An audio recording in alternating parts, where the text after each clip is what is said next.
the fashionista, the radio host, Miss Princess Storm from 104.1. Give her some love, y'all.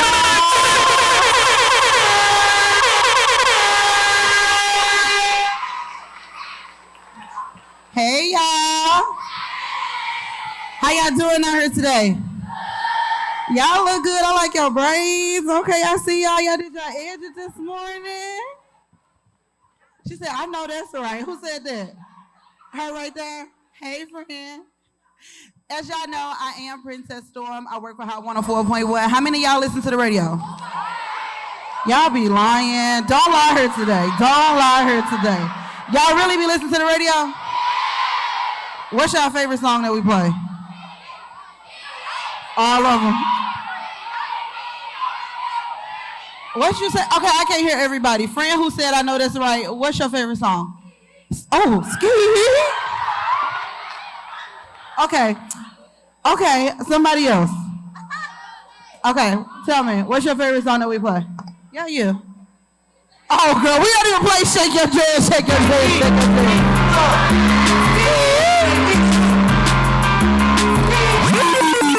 Why you ain't say Ski? I was just playing.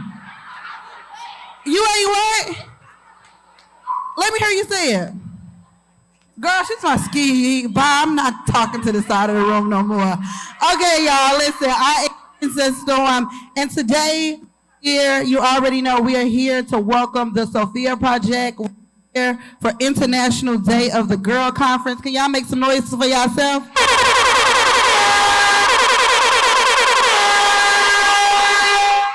This year's theme is a digital girl in a digital world. Now, we all be on social media, so don't act brand new to this topic. We're going to have some real conversations and make sure that you are not judging. This is a safe space, so make sure you respect people when they talking, and y'all just have a good time. Y'all can do that?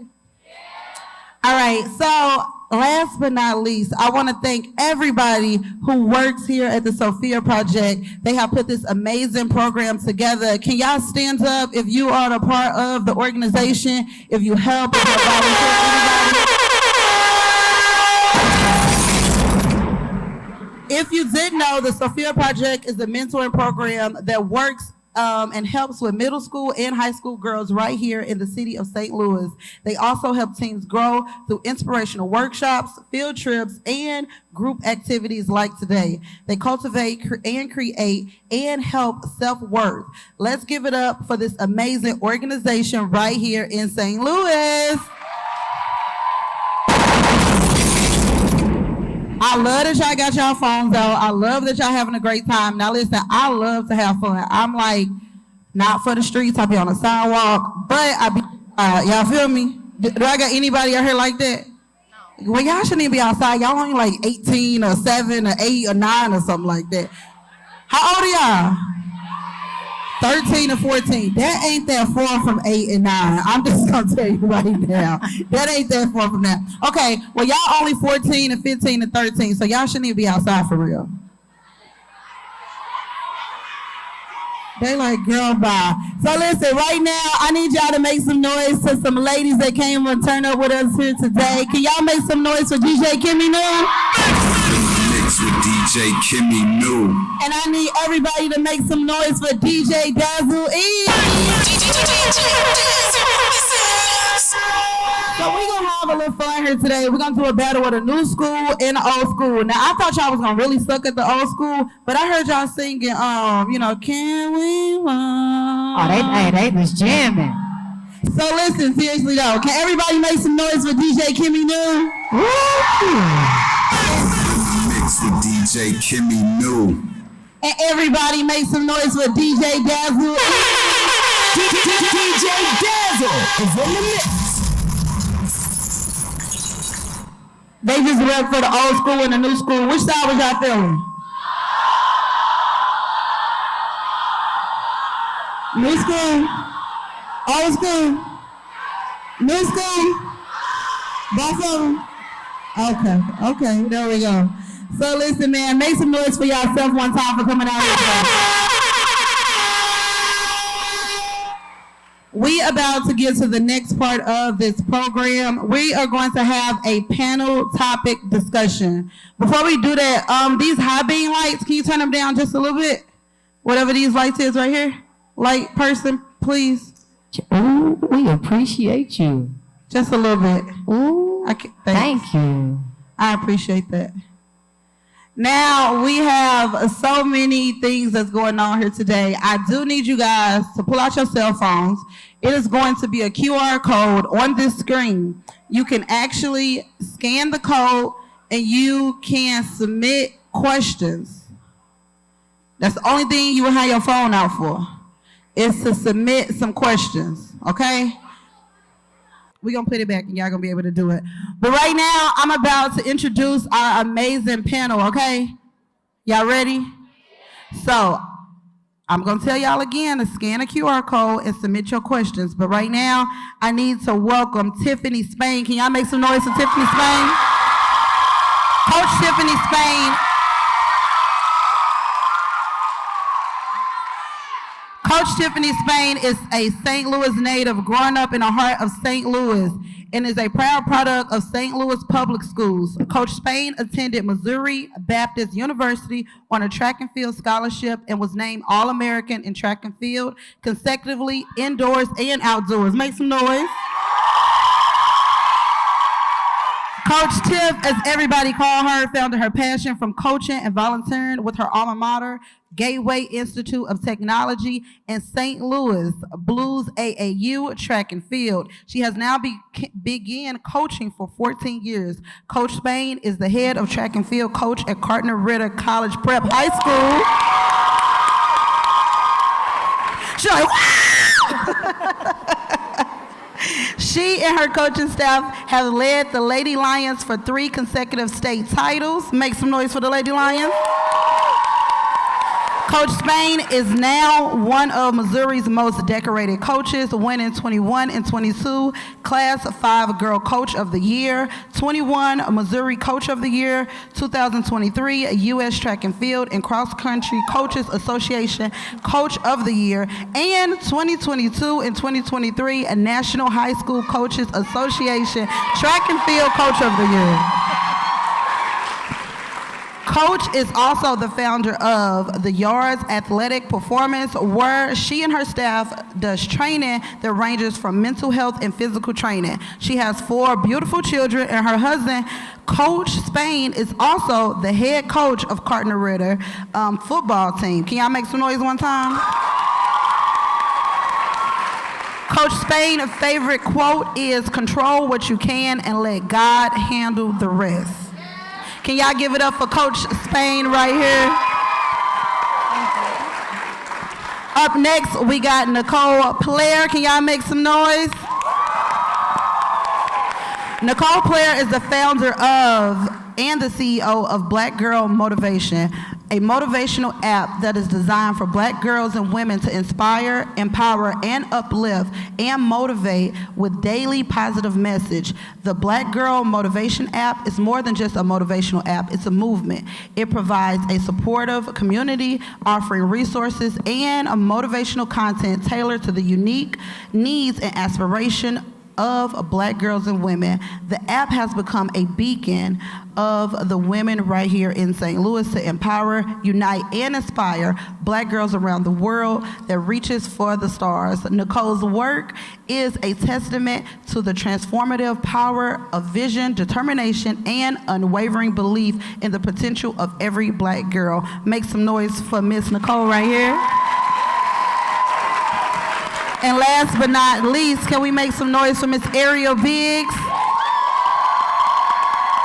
Ariel is the founder and executive director of Young Biz Kids, established in 2016. It is a nonprofit organization whose mission is to empower young people by engaging and encouraging financial literacy, entrepreneurship within the youth. Ariel believes that entrepreneurship teaches effective communication, personal responsibilities, and problem-solving skills. Initially focusing on educating the youth right here in St. Louis, Missouri, Ariel soon realized that the youth all over the U.S. could also use this education. She also created the Young Biz Kid Day in 2021, which is a fun experimental program that teaches the youth how to start, own, and operate their very own business. Each year, in participating in cities, the youth has the opportunity to experience entrepreneurship by setting up their business during the city's community-wide Young Biz Kid Day. Make some noise for Miss Ariel. So as you can see, the QR code is up. You can pull out your phones, make sure you scan it, and the permission should be open, so you should at least submit one question. So we're gonna have an open conversation right now. This is a safe space, so don't judge, don't be out there ooh and on. Respect everybody in the room, and we are just gonna jump in. You guys can answer the questions, and feel free to elaborate. So I wanna know, what was the biggest obstacle you remember facing as a teenager?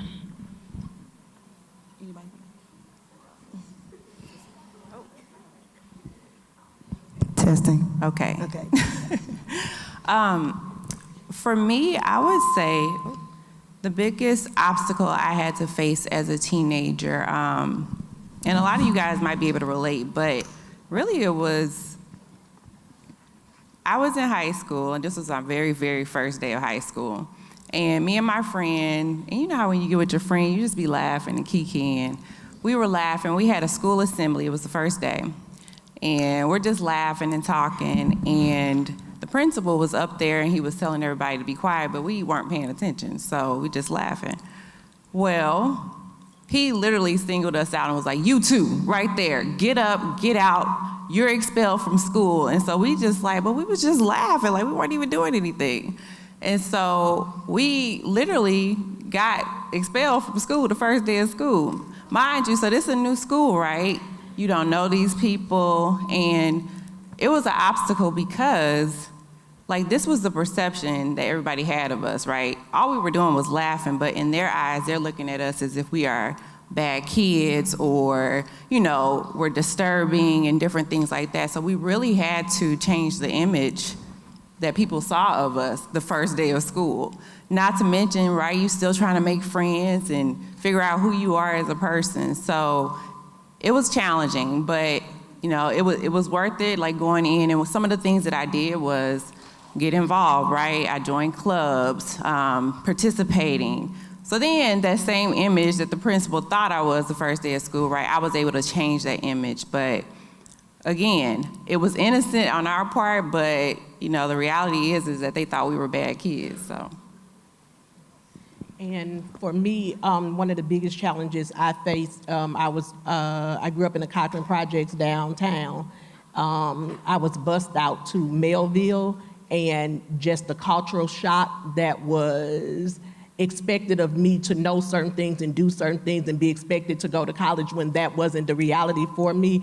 A lot of stigma was put on my mom, that my mom was a bad mom because she worked all the time and she wasn't there when we got home from school. But when I'm out at this other school, their parents was there, their parents was at all the games, and just supporting them through everything. But I knew my mom was supporting me because she had to work, but there was an obstacle for me because she wasn't there like the other parents were. But I understood, but my friends and people around me, because I was in a different environment, didn't understand what was going on. So that was an obstacle for me.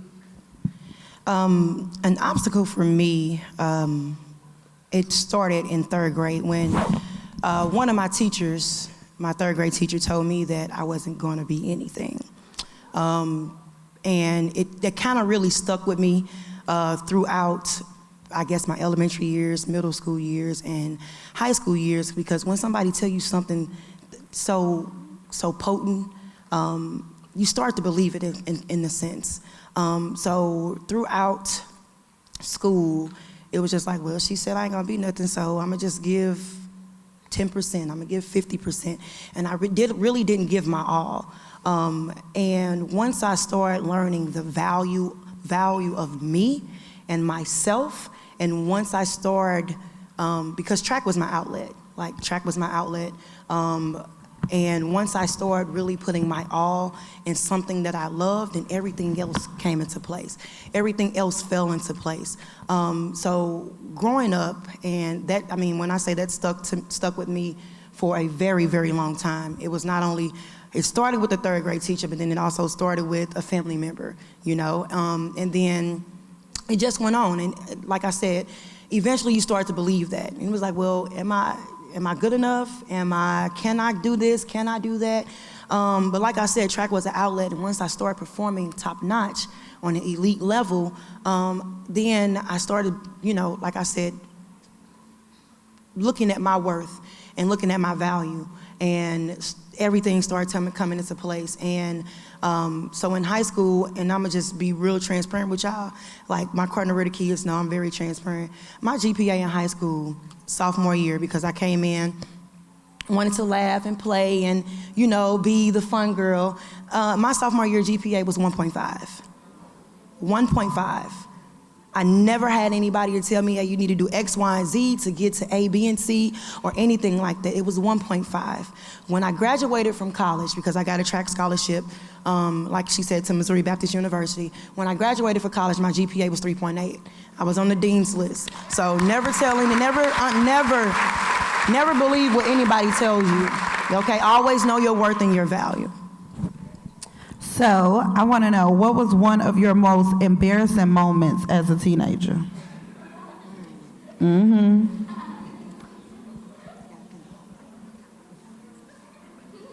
They got these questions in advance, y'all. They know they embarrassing moment. You don't want to tell you. This is a safe space. I'll share with you guys.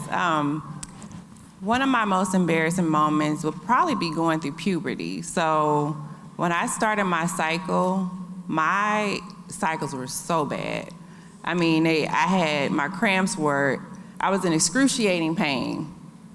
And I literally missed school like 2 days a month. Like every time I started my cycle, everybody knew. So, and I was also a heavy bleeder. So it was just like, dang, you know, I didn't want to have no embarrassing moment at school or somebody be laughing at me or, you know, something happen. And just so you guys, to give you some, you know, just context around the pain level, my dad at the time was battling with cancer. And I literally used to take his medication to help me with that pain, like it was that bad. And so, you know, just, it was embarrassing because, you know, kids can be cruel. But it shouldn't be something that is embarrassing, right? We all go through it. We all are going to go through it. If you haven't gone through it, you will. And it's something that we should feel comfortable talking to each other. And if you see the next girl next to you and she might have a spot on her pants, let her know. Don't laugh at her, right? Let her know. Tell her, hey, you know, or help her put your jacket around her waist. But we really do have to look out for each other. So. Well, I'm glad you led with that one, because I didn't want to say my most embarrassed moment, but I will. So it's my maybe freshman or sophomore year. It's track season. We got a track meet, and I line up, and I'm like, okay, never seen these girls before. Some I have, some I haven't. And get through the hurdle race, because I ran hurdles. Get through the hurdle race. I won. I'm feeling real big and bad, like, oh yeah, I had that. And my friend said, hey, girl, your pad up your back right here is showing. What? So that was my most embarrassing moment. I was walking like I was big stuff and had that thing planted on my back, y'all. Look, at least she told you. And one of my most Hold on, y'all. Let's keep it down. Let's keep it down. Mine's not as traumatic, but one of my most embarrassing moments. I am a natural born leader, natural born speaker, but when I got on stages, I would freeze, not talk, not say anything. So I was in this debate club, debating. I knew exactly what I wanted to say, how I wanted to say it, but whenever I would get up on a stage, I would freeze. And so we're in the middle of this debate on why urban kids should be bused out to segregated schools and all of that, but I was so passionate about it because I was living it. And they didn't understand that when they take you out of your environment, it's a culture shock for you. So I got really emotional and I couldn't speak. And they was like, oh, it's okay. It's okay. It's okay. People get stage fright. And I had to tell them it wasn't that I was stage fright. I was so angry at the things that was being said about us as African American kids being bused out to a suburban school district. It was just upsetting me and I could not talk, could not speak, but it was so embarrassing because I did my whole debate crying emotionally and they just thought, oh my God, she's just so, she's so afraid and this and that. I'm like, no, it's the passion that's coming out of me, but I didn't know how to communicate it and I'm in a room full of people that don't look like me and don't understand where I'm coming from. So that was really embarrassing for me because I'm screaming and I'm yelling at the top of my lungs, but ain't nobody hearing me.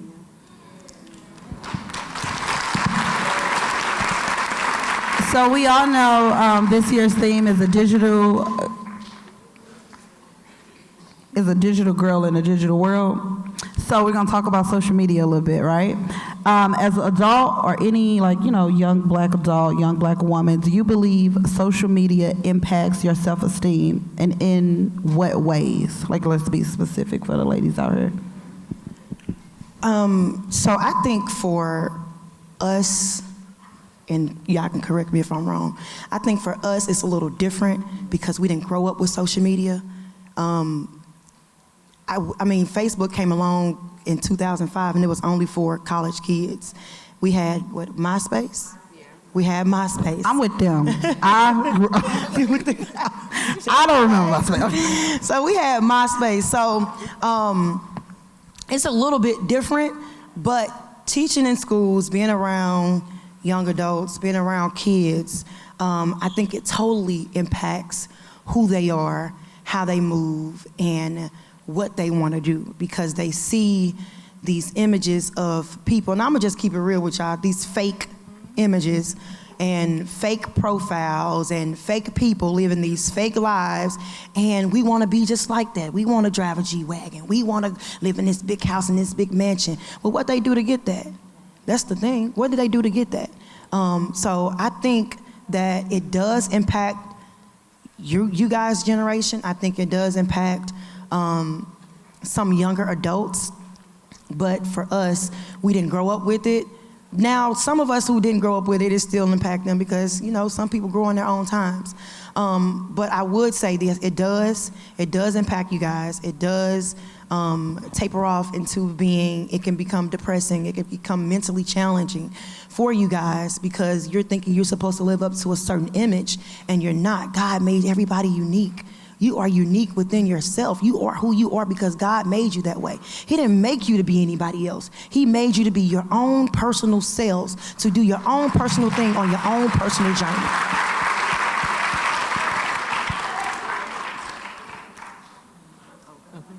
Yeah, for me, I use social media a lot. I do social media marketing for my business. And for me, I found my tribe on social media. I think knowing the intention when you're using social media and what you're looking for and knowing who you are, it'll help you attract the right people. My tribe is down in Atlanta. I wouldn't have never seen that if I just stayed with St. Louis and what we were doing in St. Louis, but my organization is in 7 states because of social media. So I think when you're intentional about what you do and knowing who you are, that will help you on social media. So it's not all bad, it ain't all good, but when you know who you are, it helps on social media so that you don't fall with the wrong things and look up to the wrong things because it is a lot of fake stuff out there and a lot of people doing stuff, saying they doing stuff that they really ain't doing.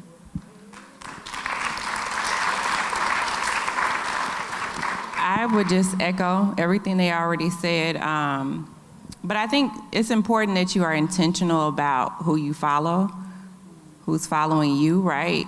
Because you got to think about it. If you start your day and the first thing you do is open up social media and you're seeing negative content and negative images of people that look like you, like that creates that emotion inside of you and that could start your day off bad, right? So you just want to be intentional about why you are on social media. There's a lot of great things on social media. As she mentioned, right? There's a lot of great things you can do, but there's also a lot of negative too. So yes, I didn't grow up with social media, so I would say it impacts me in a different way. But for you guys, you really do have to be intentional about how you're using it. And we said be intentional, and what we mean by being intentional is knowing who you are. So who are you? What are the things you like? What don't you like? Because I know a lot of adults that, because I teach social media marketing, they'll say, well, I'm following this person because of this or because of that. And I say, well, do that align with your morals and values? Because if that doesn't align with it, that's why it irritates you when they do certain things. So if something is irritating you that doesn't align, you cannot follow them. You have to follow people that's going in the direction or that are already at where you're trying to be. I'm gonna answer this question. I'm gonna jump in a little bit time from time. I remember the day Instagram came out, like, it was like, oh, this app dropped, and it was like, download it, do this. So like, I live, breathe Instagram, TikTok, social media. Like, I wouldn't know what to do. I don't know if y'all remember the one day Instagram was down. I was just refreshing that page like, what is going on? You remember that? Y'all remember that? Y'all should have been at school. But I remember the day it happened. So I definitely think Instagram or just social media in general does impact your self-esteem. And like the lady stated, you know, you have to be intentional about what you do. I work in radio, so I meet people all the time. I'm always around certain people. And it is a facade to some degree. It's like a little shattered glass, because you'll think your favorite rapper or singer or whoever is this way, and then you get around them and they either more fun or more crazy, and you're like, well, I do not like that person no more. So you really get to see a different side of them once you are, like, you know, around people. And you do have to be intentional about, you know, like what you post or who do you follow. So like, I have a son, you know, I post everything about me and my son, and you know, I'm real. I go out, I turn up, I have fun. I'm not posting the times I'm crying or I'm sad or I'm angry about something, or when this show didn't sell out, now we owe the artists some money. Like, y'all don't see those things. But all you see is me at an event. You didn't see the work or the planning that it took to get Lil Baby here, or to get Big Boss Vet to St. Louis and Sexy Red. Like, nobody saw those things. Y'all just see the concert. Y'all didn't see the sweat, the tears, the contracts, the emails, and, you know, so I feel like self-esteem, you have to remember who you are. Like, you always that girl, you know? We that girl. But you have to remember that, you know, you got to do things and remember why you're doing it. So that's to my next question. Do you ever feel like you're in competition with other women you see on social media, TV, or any type of media platforms? Because when I see John Nice on TikTok doing a mukbang, I'm like, girl, I could do this. Y'all watch that? You feel me? She just over slurping and eating. I could do this. Why y'all watching her? Watch me. I'm just joking, this player, but for real. I'm gonna just piggyback on what you said. Your last statement was, I'm that girl. Yeah. So I don't feel like I'm in competition with nobody at all. They can be doing the same thing as me. They can be on the same path as me. But you know, my path is my path and their path is their path. You gotta believe in your craft and who you are at the end of the day. So I don't feel like I'm in competition with anybody at no point in time. I don't mean to sound cocky, but that's just me. All-American, AAU.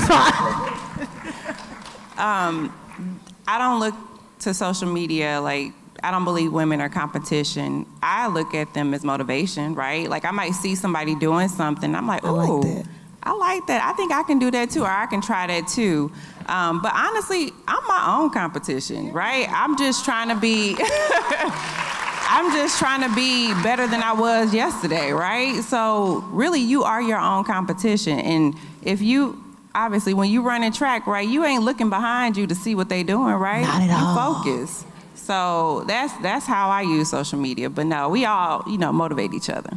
Yeah, starting out, when I first started out in business, I did look to a lot of other people and trying to figure out what they doing and how they doing it and why they doing it like this. But when I stepped into, I did a lot of mental work, I did a lot of personal growth and self-development to develop myself, to understand who I am and who God says that I am. And when I did that, I started to step outside and break these barriers that I never thought that I can break, with being a young girl from the projects, that mother was on Section 8, food stamps, all of that, but being able to hit 6 figures multiple times in a year. I have a son that hit 6 figures and he's only 16 years old, and I helped kids all around the United States hit 6 figures, but that only happened when I stopped comparing myself to the other people and how that they were doing it, and really tapped into, well, what uniquely did God give me? Because you attract what you are. Girl, you better preach, girl. Keep going. Like I am, and I realized that I'm more than enough, just the way that I am. Y'all better start clapping.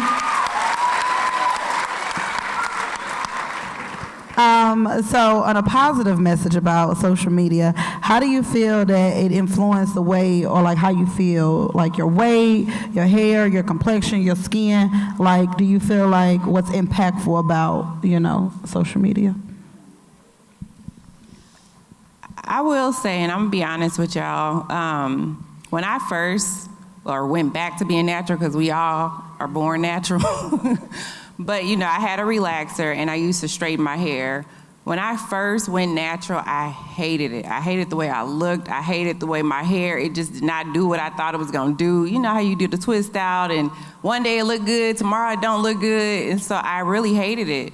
Social media really helped me to love my hair, because I got to see other people that had the same hair texture, and they got, the versatility that I had with my hair and being able to do different styles and different things like that. So it really helped me to love my hair. And honestly, now I don't care what nobody has to say, but but it, it definitely has some, there's some positive to social media.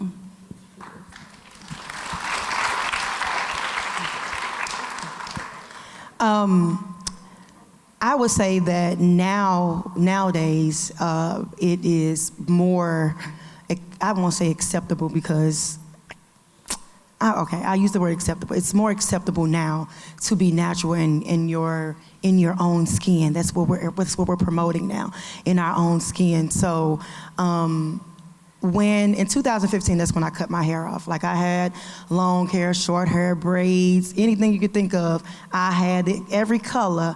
I had it, and I was just sick of just sick of it. Like, I was like, every time I go to the beauty shop, it's like, well, what I'm gonna get now?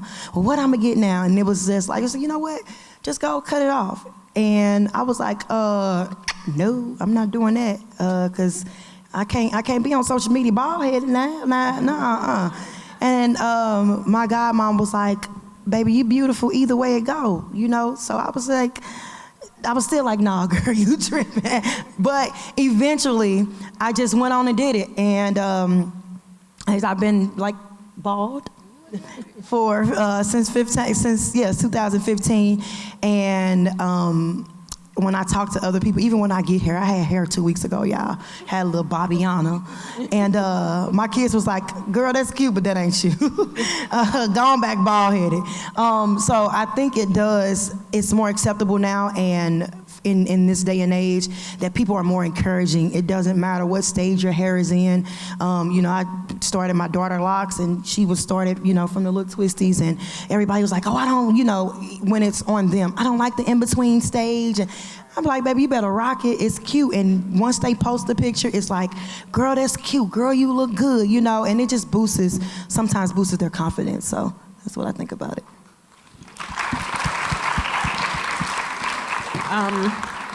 I just feel like it gave me a tribe. It's a tribe of people out there just like you. If you can find them, they'll motivate you. They'll encourage you in the way that you need to be encouraged.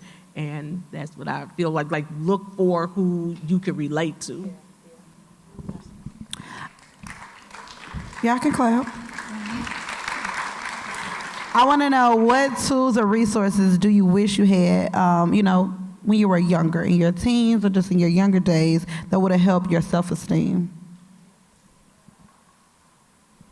I'll say social media. Like, Okay. I really wish I had social media because I do a lot of brand partnerships. So I partnered with T-Mobile, Verizon, I've partnered with Nickelodeon, Disney. I partnered with all of them. But when you see on the TV when I was growing up, I didn't see people that look like me, talk like me, walk like me, so I didn't think that I can do business with them. So for me, knowing that social media allows that and opened up the doors for them to see me and see me as authentically who I am, and they accepted me as that and paid me like that, I feel like I wish I had social media earlier so that I can leverage who I am as a person or as a child and my personality and let them pay me from there. Right.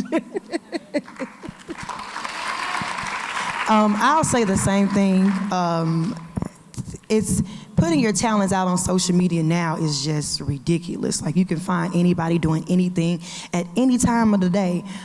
So when I was an athlete in high school, it was hard to see how competitive I was. I didn't see that until the summertime when I went to a track meet where everybody met across the globe, and that was in the summertime. That wasn't during the regular season of high school. I had to go to AAU track for that.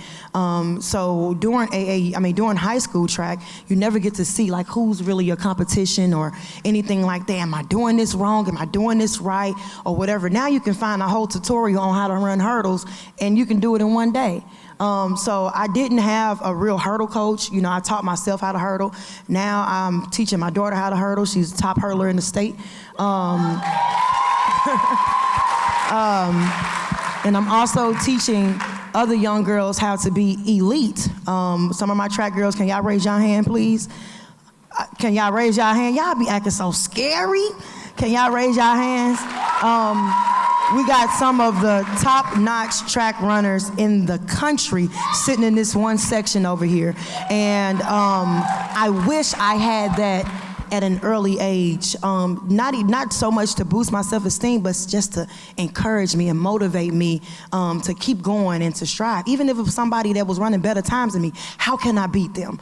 How can I get to the level that they're on in my own path, of course? But I wish I would have to say social media as well.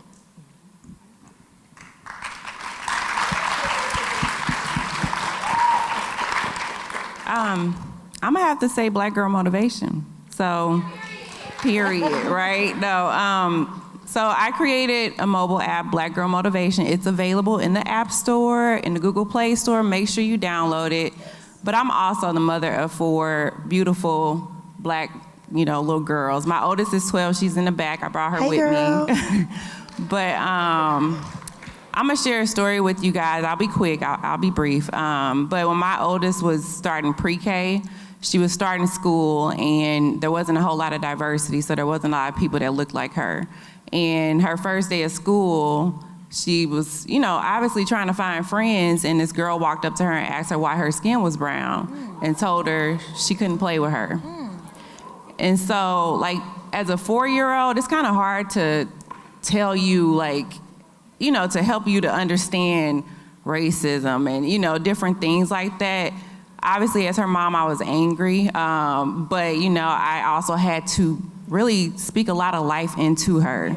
And so that's really how Black Girl Motivation was birthed, because I want my daughters and you guys too to know that you are worthy, you are valuable, you deserve to be in these spaces, right? And that you can... And really, you guys can dream with no limits, right? Don't limit yourself. Like, if it sounds too big, dream bigger, right? Keep dreaming and dream and dream. And so, really, I would say go download the app. Definitely share it. It's coming from a space of love, and it's just like your sis talking to you. Download that app, y'all. So my last question is, what is one thing you would tell the audience here, like all the young girls out here today, the dangers of social media? Don't meet up with nobody you meet over social media. Don't meet up with them. Don't talk to them if they look sketchy. If you don't know them personally. Even if they look fine. Yeah, well, That too. They ain't gonna look like that when you get there. But catfish is real. But don't meet up with nobody. Like that is the most dangerous thing you could do. Don't even give nobody your number over social media. If you don't know them personally, don't even mess with it. That's my advice. Yeah, I work in tech, so I'm very conscious of these things, but like a lot of things that you guys do on social media, you guys think is innocent, but there really are people out here, sick people, that prey on you, that are looking to manipulate your mind and make you believe things that are not true about you as a kid, or, you know, that might, you might have had an argument with your mom and then somehow they trying to meet up with you, right? Like, you just have to be cautious. Please be cautious. Do not share your location. I know y'all be sharing everything. Turn your location off. Please turn your location off. Because like on Snapchat, right, where people can see where you're at, or, you know, if you're at home, if they know your parents aren't at home, but they see that you are, like, you just have to be smart about it, okay, y'all? Like, please be smart about it. But yeah, definitely be careful. Like I said, a lot of things you guys think are innocent. Unfortunately, there's a lot of sick people out here. Yeah, and I'll just piggyback off of that. My son at the time started his vending machine business when he was like 8 years old. We would do his vending routes and we would post on Instagram like, oh, this is what we're doing, this is where we're going. But about a year into it, we started getting people in the inbox like, I'll rob that little guy. They didn't say little guy, but they were saying other stuff, and then they were tracking our location. So we had to switch up how we were loading the vending machines and how we were doing things. But we didn't realize that because we were celebrating something good, like this kid, he's the youngest vending machine owner in the United States. If you Google it, you'll see that's my son. But so we thought we were celebrating something good for the city, but then some people in the city was coming at us like we're about to rob y'all. So watch what you're posting, how you're posting, and even though it's something that you might be celebrating, remember that it's somebody on the other side that could be thinking something different.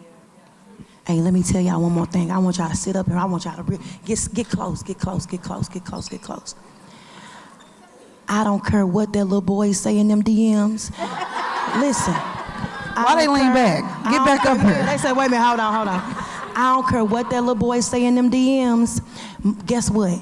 Some of them got another phone or an iPad, so that vanish mode that you trying to send it in, they taking a picture of it. Y'all better not send no pictures to no little boys in no DM. Y'all hear me? Don't be sending no pictures. Your precious is your precious. You keep your precious to yourself. Okay? Aye. Okay. Now, once again, can everybody give it up right now for our amazing panel? Up next, y'all, we're going to get right into it. We have Rachel Aaliyah Jackson. She is a poet, author, and an artist. Make some noise right now for Rachel Aaliyah Jackson. I am a poet. I am an author. This is my book, Little Brown Girl with Her Little Brown Notebook.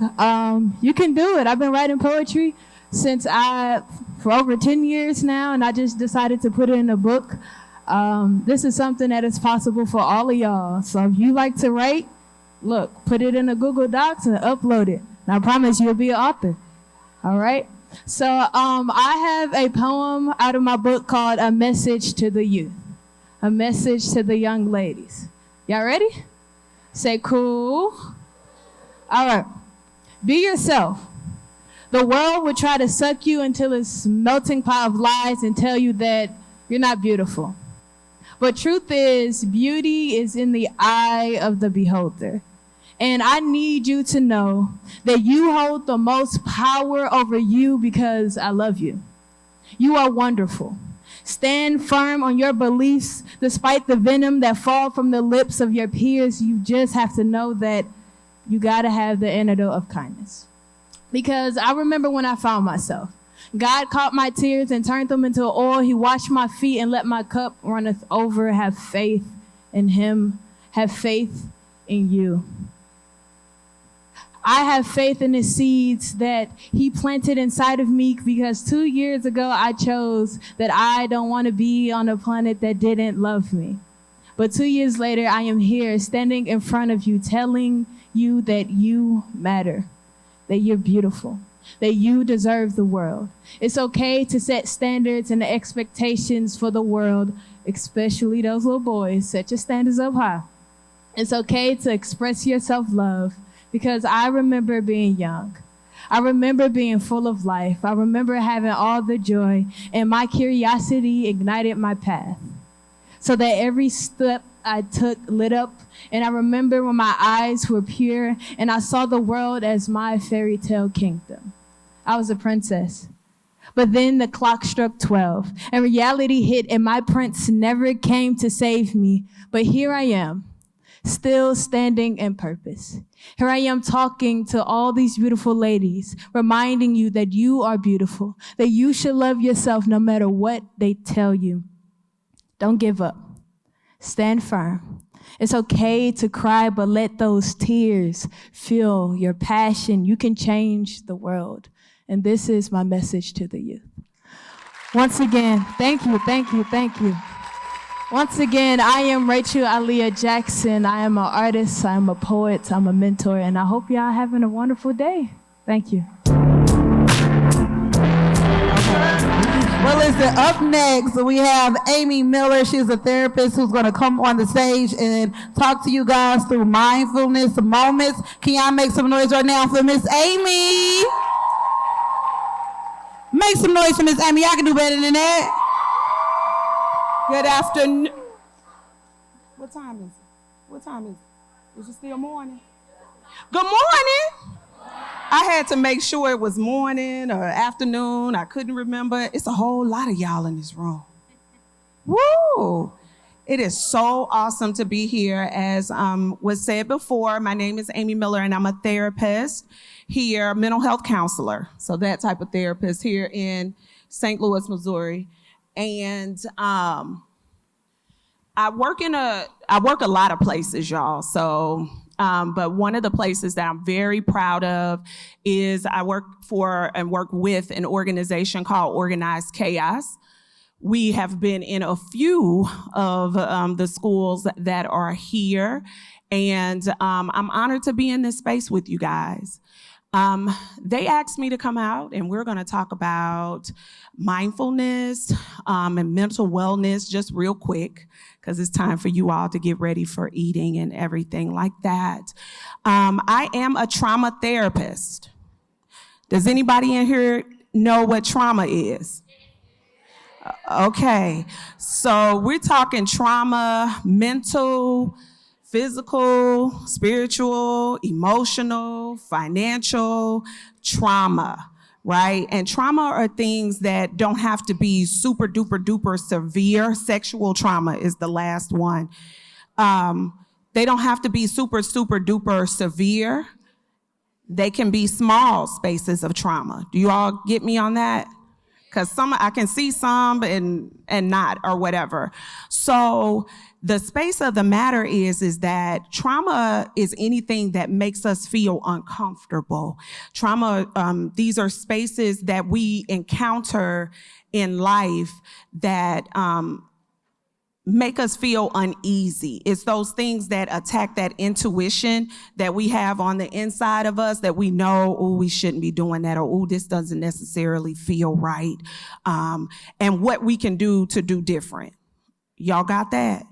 Okay, so a lot of times we're sitting around and we're moving. We live in families, and in our organization, we do a lot of work with intergenerational and environmental trauma.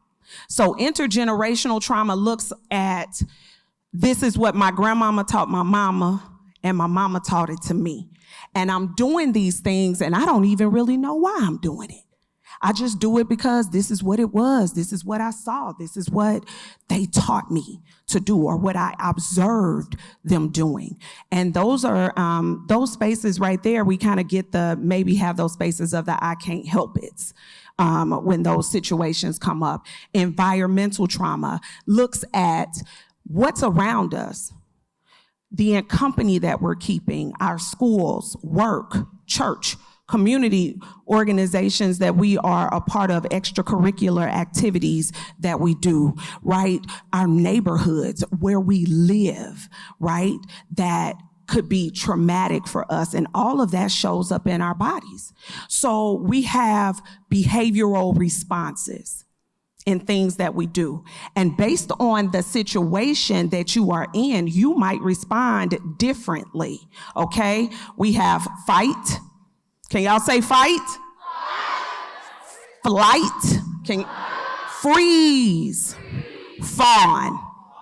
Okay, so most people have heard of fight, flight, and freeze, but a lot of people haven't heard of fawn. Okay? Can somebody real quickly tell me what fight is? One person. When you do what? When you fight somebody. I like that. So a fight response, you are either, there's a physical reaction or verbally. Okay? Because if you want to get somebody off of you, you either going to get them off of you in some spaces physically by pushing them, or you're going to use your words because you know that's how you can get people off of you. So that's fight. Flight looks like, let's say your mama talking to you and she really saying some stuff about what you should have did and what you didn't do, and you're not going to be able to go. And then she say, did you hear me? And you like, yeah.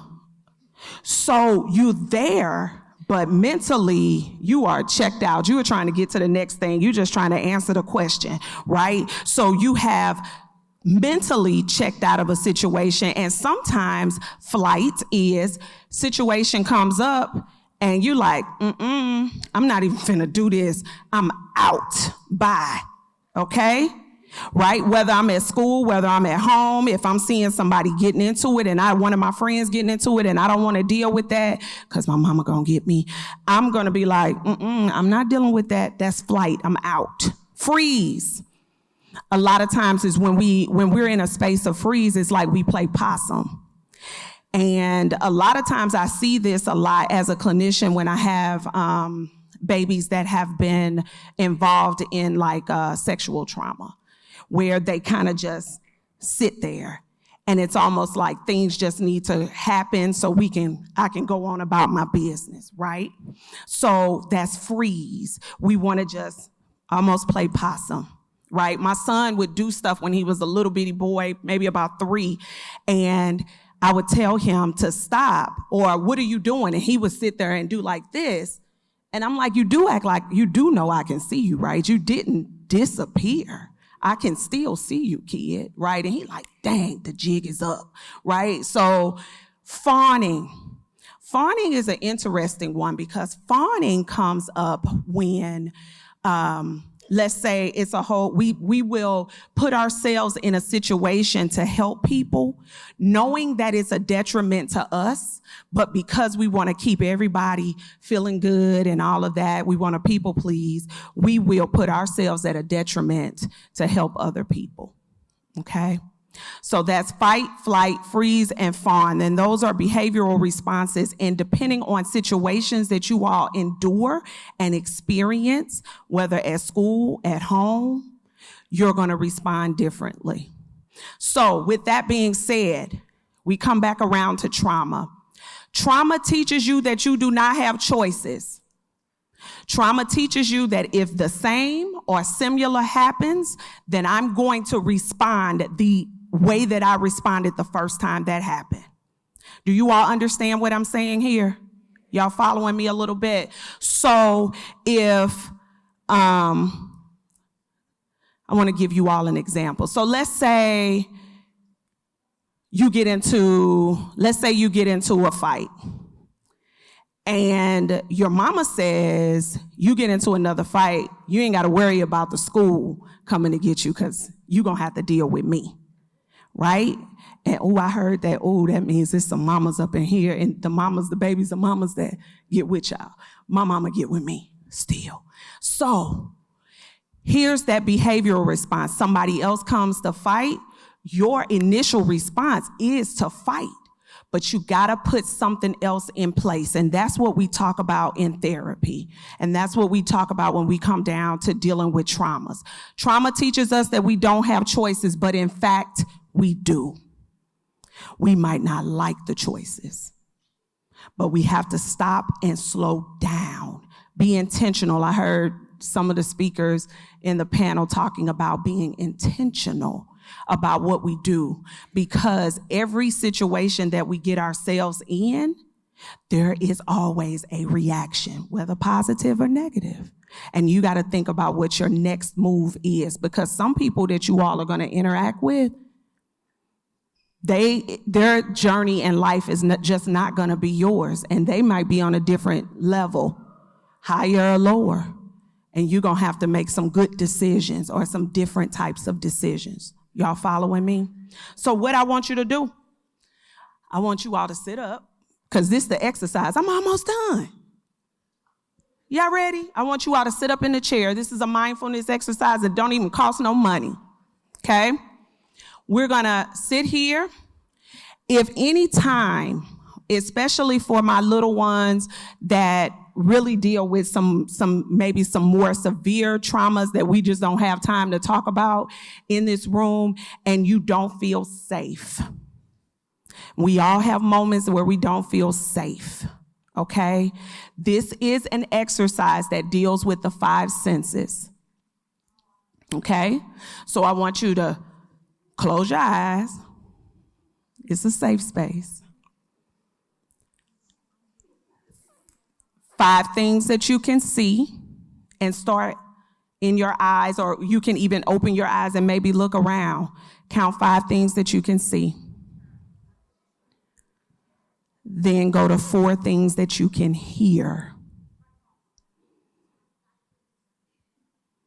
3 things that you can touch. 2 things that you can smell.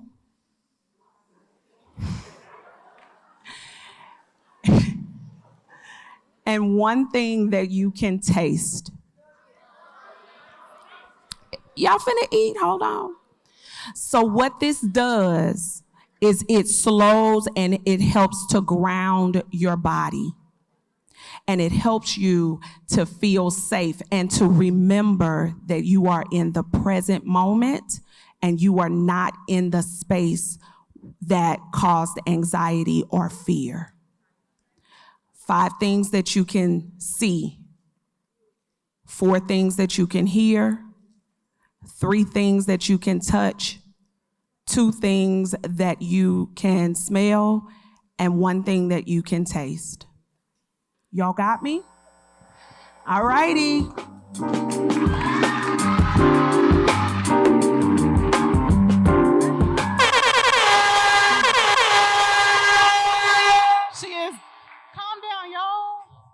She is my soror, and she also works for the mayor. She is one of the assistants to Mayor Tashara Jones.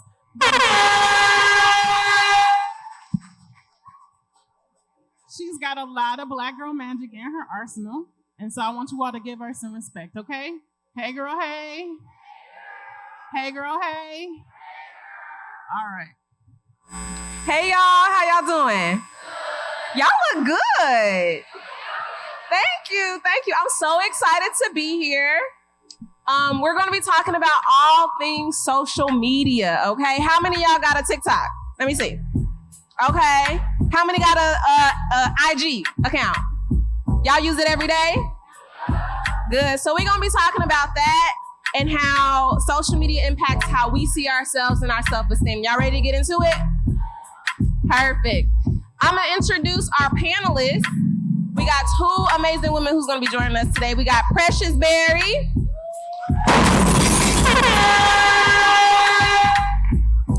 Precious is a youth activist and public speaker.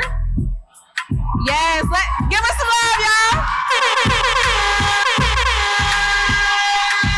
Welcome to the stage, Precious. She is also a freshman at WashU. Yes, and she is a native St. Louisan. So we are super excited to have Precious.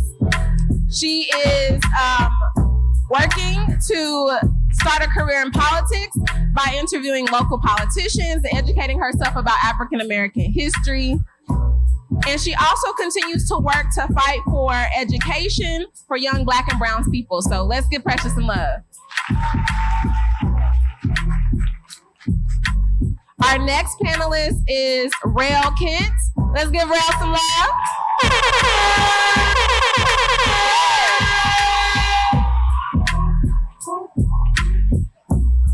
Rael is an influencer and is also born and raised in St. Louis.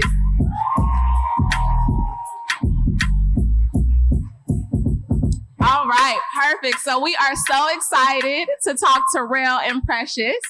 Yeah, good. Put that on my mama. Hey. Hi. We good. We going. All right. So my first question for you ladies is obviously, you guys do a lot in the community. You use social media to get the word out. What digital tools or platforms help you, create what you do and get the word out? What are your favorite social media apps? Well, my favorite right now is Pinterest. So that's where I get all of my inspo from. Why? Why do you like Pinterest so much? Well, yeah, that's where the creativity starts at. If you want to look up recipes, styles, outfit looks, that's where you're going. I think the hairstyles, the nail looks, and everything like that, I think that's where people go to the most. I love that.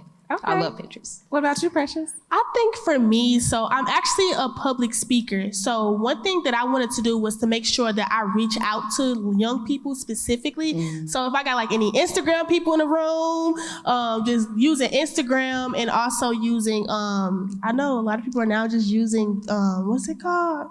Threads? Oh, yeah. Anybody using Threads in here? Threads, yeah. Y'all don't like But I don't know. So I'm gonna talk to some of y'all later because I want to see what Threads is about. But just using Instagram, really Instagram. Promoting my platform, making sure that I'm reaching out to people, using those hashtags. Those hashtags. The hashtags work. Yeah, so that's pretty much what I do. Okay. So like I mentioned earlier, social media is something we all use daily. It's a part of our lives.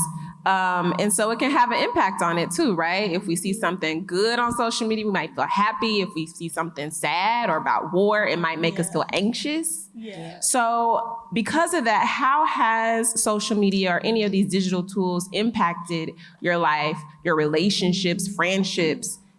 If so, are they good? Is it bad? What's been your experience?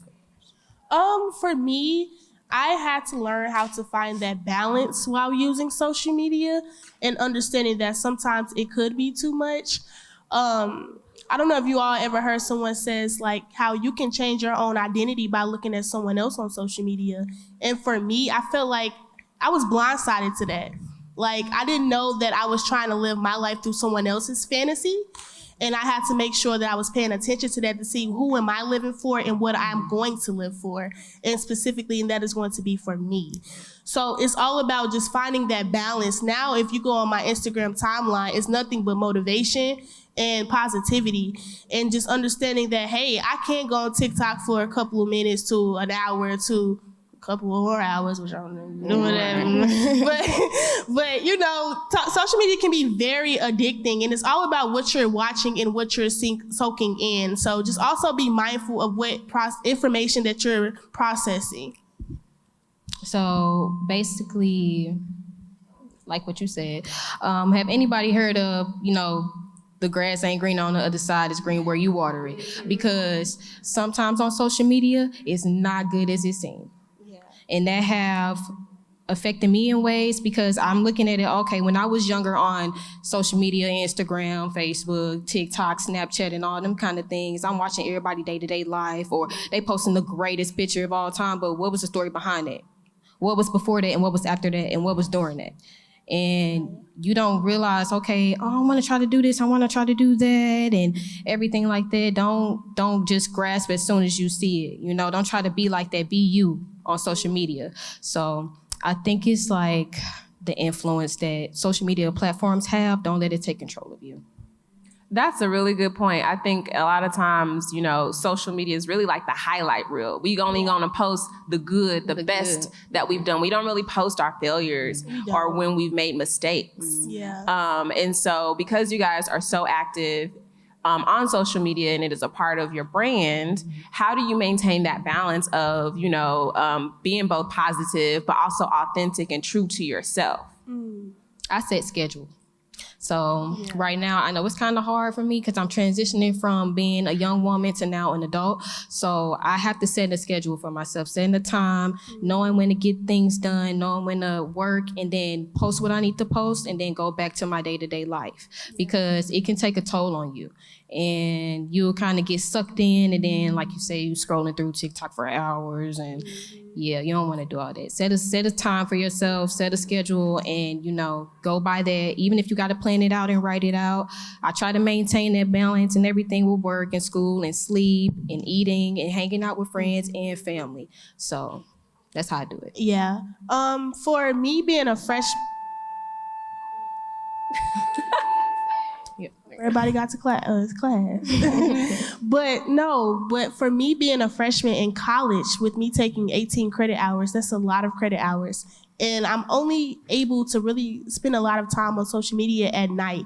And when I tell you time will tell, because once you have so much work you're trying to do and you're trying to catch up with your grades, you have all of these avenues that you're trying to do, you really don't have time to be on social media, because if you care about your passion, you're going to make sure you pursue it relentlessly by making sure that you're completing your homework and making sure that you're going to classes.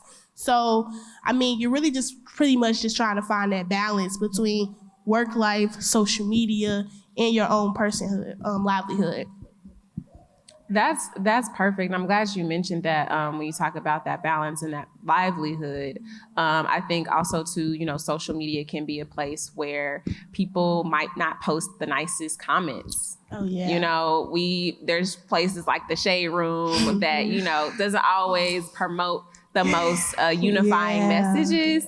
Have you guys ever experienced cyberbullying? Maybe someone made a really negative comment on a post that maybe didn't, you know, hurt your feelings, or you thought maybe they was being shady?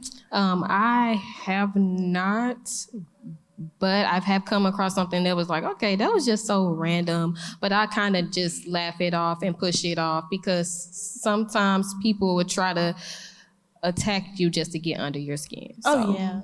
That's all.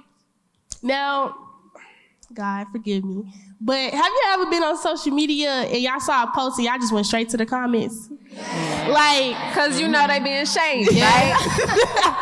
You just want to go like straight to the comments because like, and then you find yourself scrolling.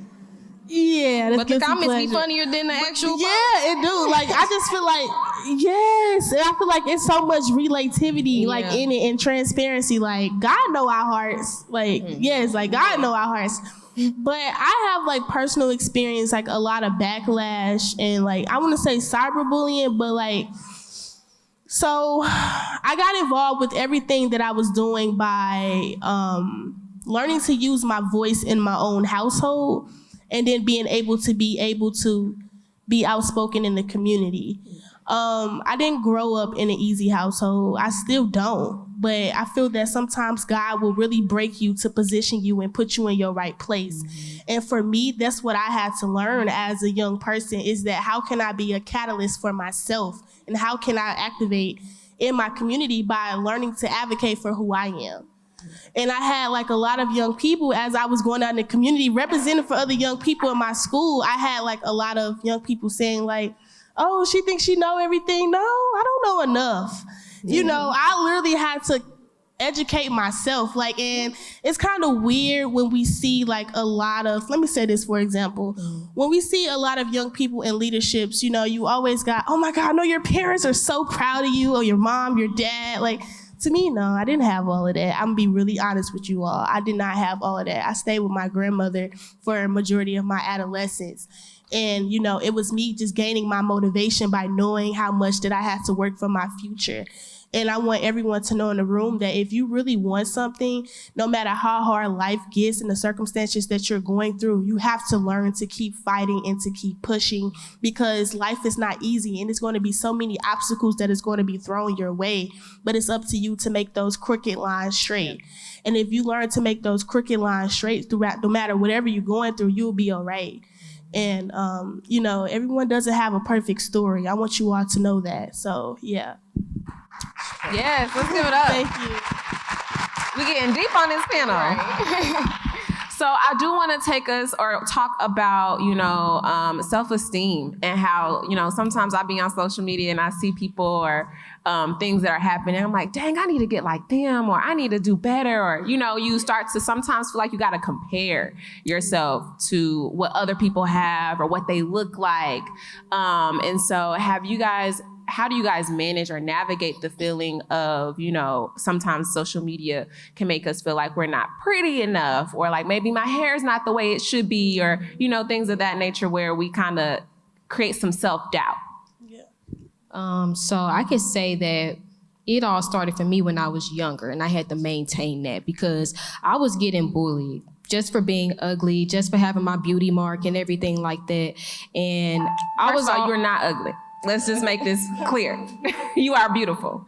Thank you so much. I never got that as a kid, so now getting it now, I worked hard throughout those years because I'm like, I keep getting these negative comebacks and feedbacks from me, and I'm like, what am I doing wrong?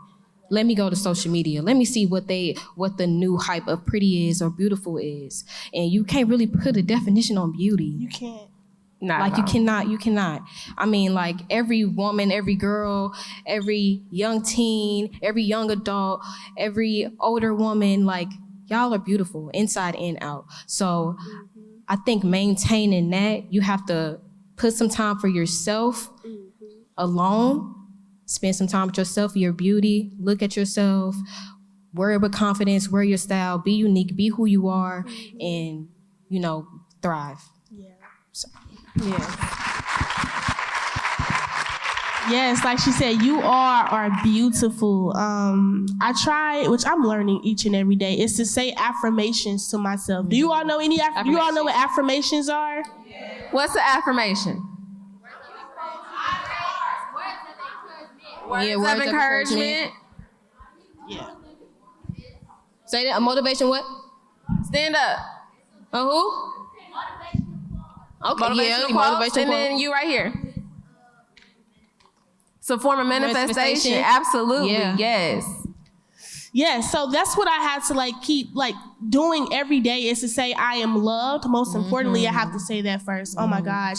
And then I have to say I am beautiful and I am smart. Those 3 affirmations are very important for me, especially I am smart, because throughout your journey on trying to grow as a young person and being a young advocate, you will have a lot of older people try to tell you, oh, you think you know everything, and you don't think you know what you know. But again, I try to surround myself by not being the smartest person in the room. Oh my gosh. And I have an old soul from that, because I have to get my wisdom from so many older people older than me, because they really motivate me, inspire me. But the Snapchat filters first, back to your question. Oh, yes. Those Snapchat filters, y'all use Snapchat filters in the room? IG filters, every time you take a selfie. Yeah. Those Snapchat filters really began my insecurities, and I'm trying to stay away from them filters. But you know, when I had a filter on, it looked so good, and I take it off, see all my little act, I'm like, you know, so I had to learn to literally love myself more by trying to stay away from the filters, but using them when I want to, though. You know, I love the VQD filter. If y'all see that on Instagram, if y'all know what I'm talking about, y'all know. If you know, you know. I know exactly. But it enhances the face. You know, it ain't putting the hearts everywhere, but it enhances the face. So, I mean, hey. I've also learned to use my regular camera, because you get to see your real self. Yeah. So them Snapchat filters, you know, don't be out here catfishing nobody, y'all. But them iPhone cameras do you wrong, though.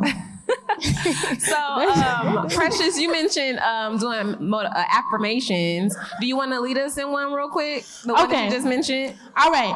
I want everybody in the room to close their eyes. Okay.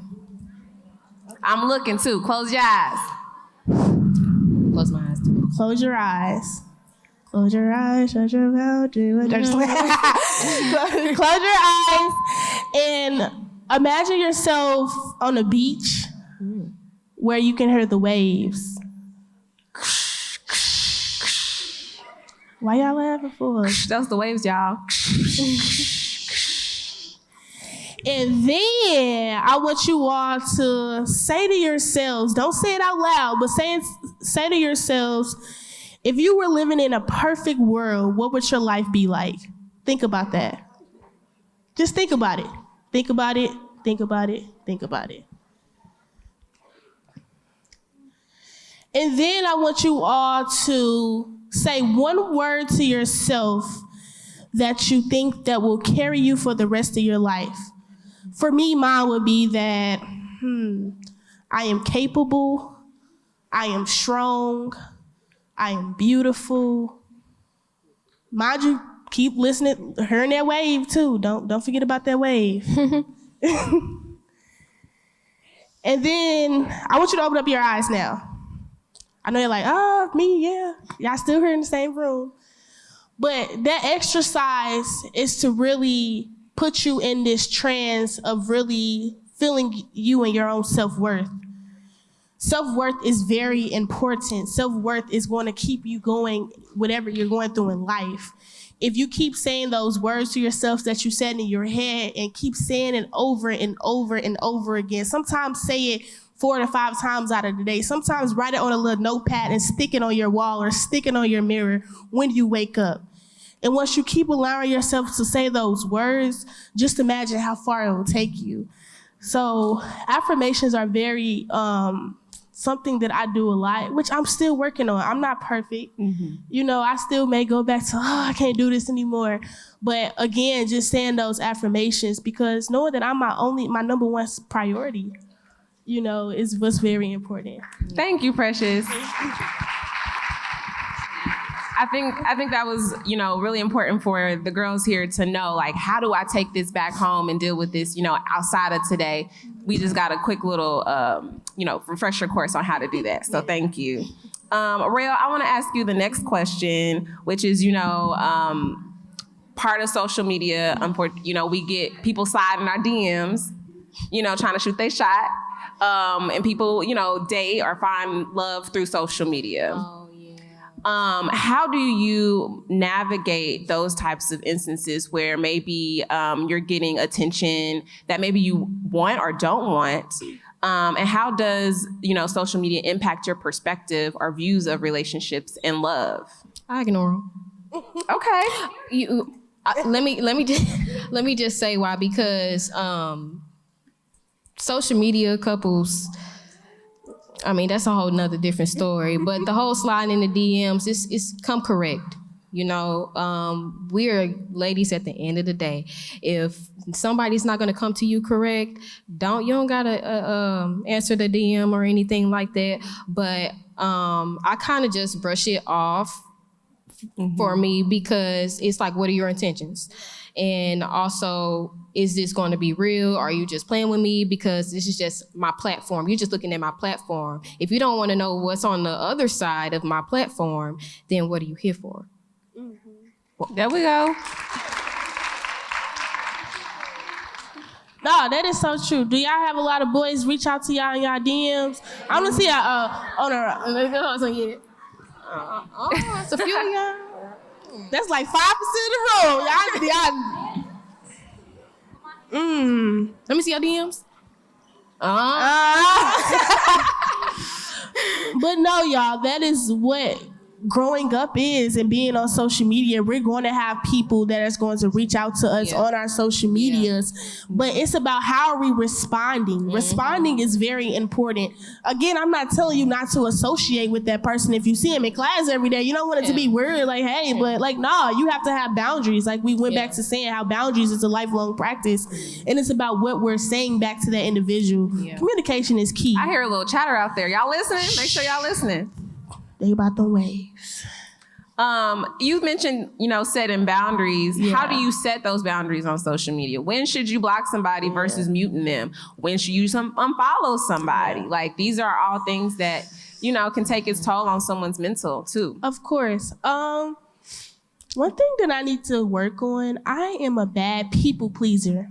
I can admit that I am a bad people pleaser, and I have a lot of people, even like my mentors, they can tell me like, Precious, you gotta learn how to say no. You gotta set those boundaries. But me, like, my kindness has no motive. I'm kind because I'm kind. I'm kind because I know that good things will happen to good people. And if I allow myself to be kind to people, even if they disrespect me, I'm still kind back. And I have people like, girl, I'm like, nah. Me, I have to learn to really just find that balance in protecting my inner peace and protecting my sanity.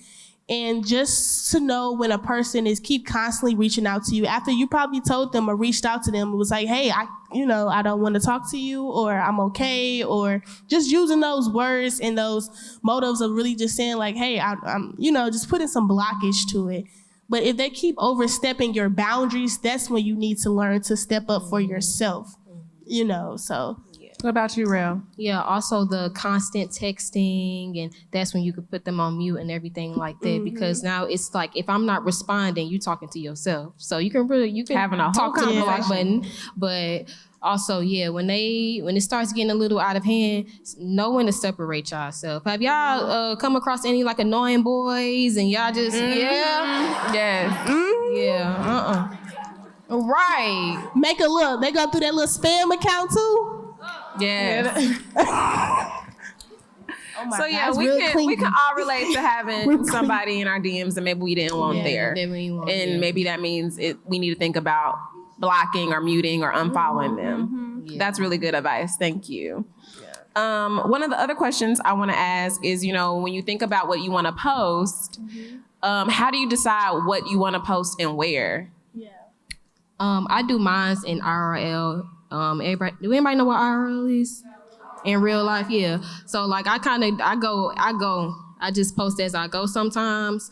And sometimes I don't have like a care in the world, because at the end of the day, like this is me being myself. Mm-hmm. But sometimes, don't get me wrong, I try to be like, okay, let me make sure it's good. Let me try to make sure it's set up right. Yeah. But at that time, if I'm feeling it, okay, it's good to post. Yeah. Self-confidence is also key. Yes. I have like, if y'all got like a real close friend, like y'all talk to like anything about, so. A bestie. Yeah, I would literally call her, and I used to be like, you like this picture? Should I edit it? Should I edit it a little bit more? Or should I post this one? I'm gonna send these pictures to you and like the ones that you like. I'm literally like, anybody did that in the room? Am I the only one? Okay. I thought I was by myself.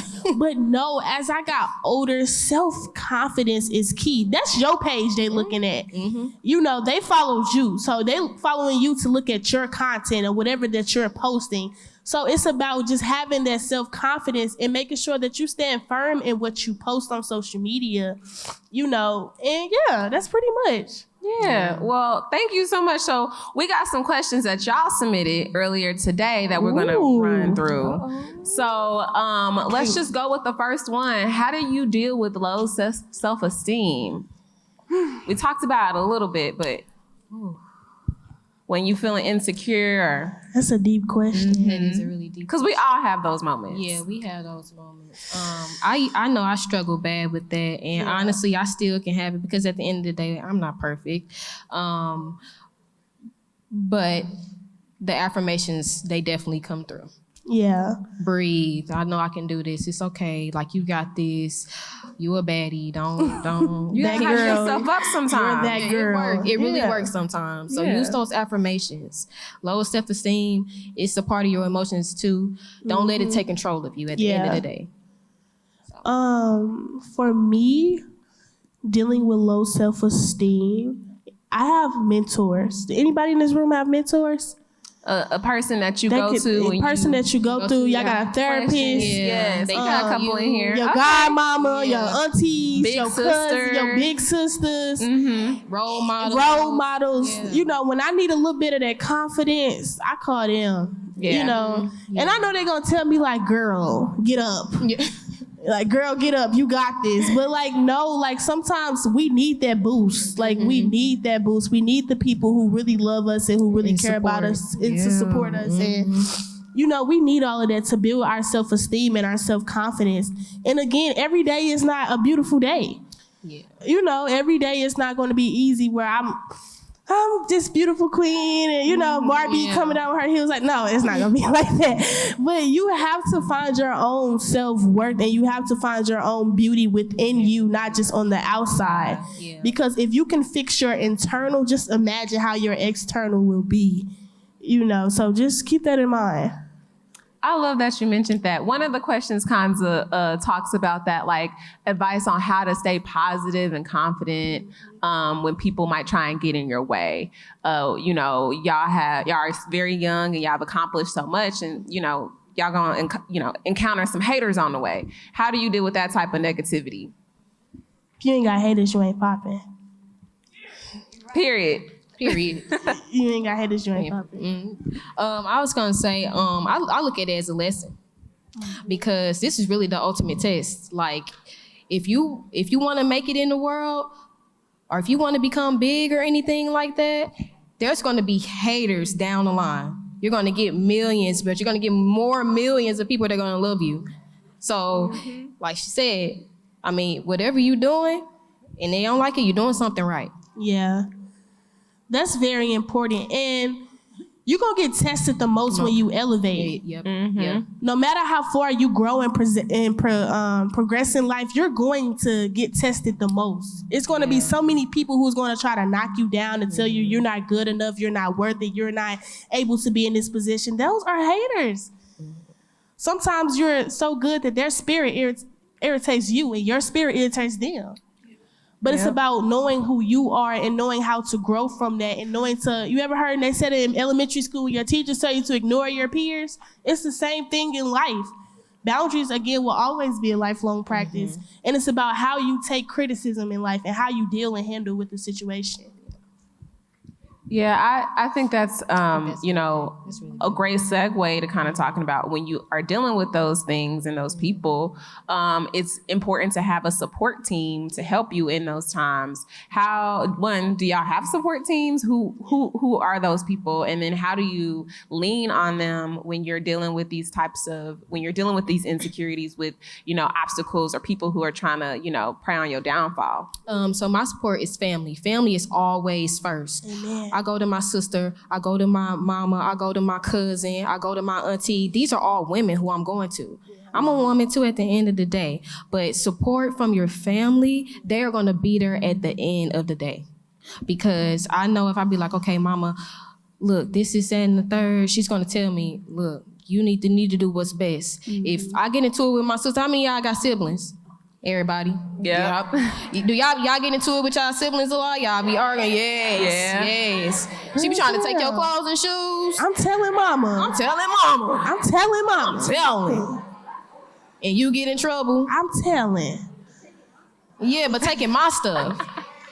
And wearing your shoe, right. But it's like at the end of the day, when y'all get to a certain age and when y'all get up, let's listen, guys. When y'all get to a certain age,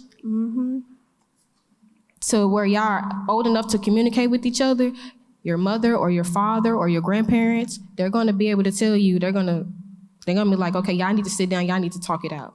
Yeah. Because it's not gonna go on forever. Yeah. So, and then that's when you build that trust, that love, and that support. They're gonna support you through the whole way, and they're always gonna be there. So I go to my family for support and help. Yeah. For me, when I was a freshman, I would say, before I was a freshman in high school, I didn't even know what mental health was. Yeah. When they talked about suicide, when they talked about just depression and all those other mental health terms, I didn't even meet suicide. Yeah. Like, what? Like, I didn't know about any of that. And it took COVID for me to be sit in my room for 9 months straight, for me to be opening up a computer, doing homework, for me to get these weird mental mood swings. And I don't know, for you all, was anyone in the room, was COVID really like hard for you all, like mentally? If I could get a show of hands. Yeah. And that's when oh my gosh, like just having just a flashback, that's when I really got to understand what mental health was. And for me being that advocate for myself, I feel like God placed on my heart for me to advocate and get my own therapy. I I would watch this show. If I don't know, it's probably old for y'all, but too old. But it's just called Y'all Will Fix My Life or Red Table Talk. Yeah. Any shows, like, I know that's bad, but I know I literally used to watch these shows because I didn't know how to get a therapist. But I woke up one morning and I was like, we at home, Precious. You know, I can't physically go to get a therapist in person. You know, COVID. I didn't want to get the COVID-19 coronavirus and that. I'm like, how can I really get the help that I need? So I started to do my research and I reached out to this one random therapist online, you know, and I'm texting her and she's like, are you okay? You know, and she's like, and I'm like, yes, I'm good. She's like, can I get parent signature and everything? And I'm like, I hurry up and like canceled out the app because you're a minor still. At the end of the day, you still have to have approval. And when we talk about mental health stigmas, I'm gonna be really real with you all. That mental health stigma was really in my household. I was afraid to speak about my own mental health with my own family at first. And so I finally said, okay, Precious, let's do dig more and see if you can get more research on getting a therapist. And I reached out to my school. The place that is literally right where you log in on the computer with every day, you're speaking with your teachers, and I literally reached right to my school, and my school literally gave me a therapist right then and on the spot. Wow. Just right then on the spot, no cost, no insurance card, no nothing, just literally just therapist right on the spot. And so that's how I advocated for myself with mental health. And that was my support originally, was just getting that therapist and her helping me through all the steps that I needed to need. Wow, that's beautiful. That's really cool.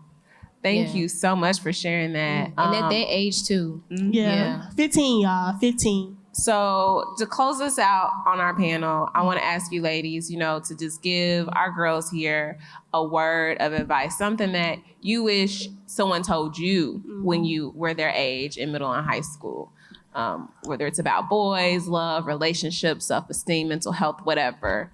What's something that you want to share? I think right now, for me at this point in my life, I think I would tell my younger self, be who you are. Be yourself. Yes. Like, unapologetically. Yeah. You. Yeah. Precious. Me, if I'm being, word of advice. Yeah, quick word of advice. It would be, it's going to be okay.